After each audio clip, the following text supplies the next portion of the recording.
when you delight in the Lord, your delight will be satisfied. Now, this is true of all of us. Whatever it is that we delight in, whatever it is that we take pleasure in, it captures our attention. Captures our attention. If you love University of Georgia football, it's captured your attention, hasn't it? You watched that sorry game yesterday, all the way to the end. You love Ware County football, you go out there when it's hot and when it's cold, when it's raining, and you take pleasure seeing what's happening on that field. You delight in your children and you see them do well. There's pleasure there, and so you go to some 5th grade band concerts. Beautiful music there. You take pleasure. You record it and put it on Facebook so everybody else can delight in what you've delighted in. We've got some brand new little babies in our church, and their moms and their dads are delighting in those babies. And so when those babies smile, they take pleasure in that. They put it on Facebook. They want all of you to see, look at my delight. Look at my pleasure. This has my attention. I wanted to have your attention too. That's the idea here. So whatever we delight in, it captures our attention. And what has our attention, we will seek out. Some of you are grandparents. Y'all are traveling the globe so that you can spend a day or two with grandbabies.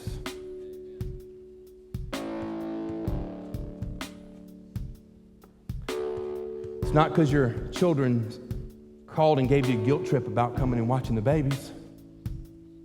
It's not because you just have nothing else better to do and want to leave town. It's because you delight in those grandbabies, and so they've captured your attention, and because they have captured your attention, you seek them out. I'm looking for opportunities to be in the presence of my grandbabies. So the one who delights in the law of God, listen to me very carefully. The one who delights in the law of God does not approach the law of God with dread, but with joy. Get that. Write it down. Even if you're not physically, personally experiencing that right now, write it down so that the Lord can press this into your heart later. The one who delights in the law of God does not approach the law of God with dread, but with joy. So thinking and meditating and reading and pondering on it day and night, it becomes what has captured your attention. It's captured your heart. It's not that you wake up in the morning and you go, well, I got to spend 5 minutes in reading here and 6 minutes in praying there so I can check off and say I've done it, and I need to go to church at least 3 times a month or whatever, but rather it has captured your heart. So like chasing after your grandbabies and like following your sports team, it's not something you were made to do. It is something you choose to do, you long to do, because it's captured your attention. You have found delight and pleasure in it, and so it captures your attention and you seek it out.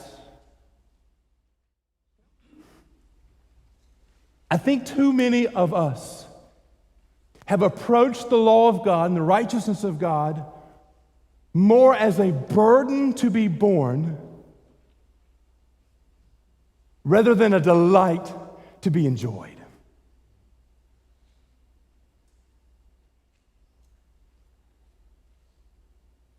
The issue is we've lost sight of where we ought to find our delight.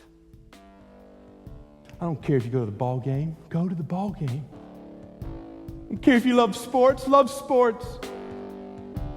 I don't think it's an either or, but I do think this. I know this.